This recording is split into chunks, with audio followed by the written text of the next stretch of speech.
pernah melakukan kesalahan. Tapi yang menyadari kesalahannya saat memperbaikinya,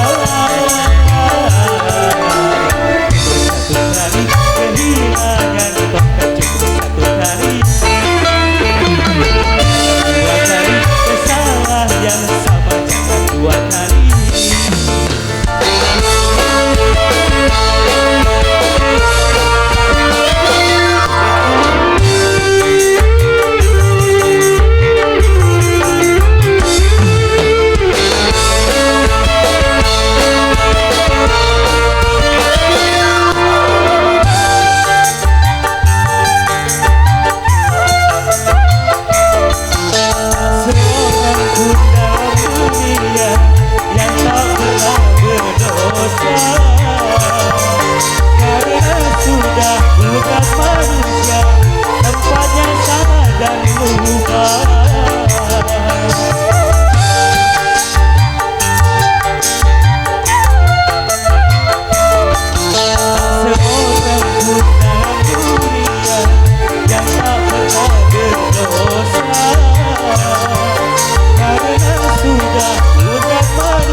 Selalu salah itu sih bukan lupa, tapi kalau selalu lupa itu mah disengaja.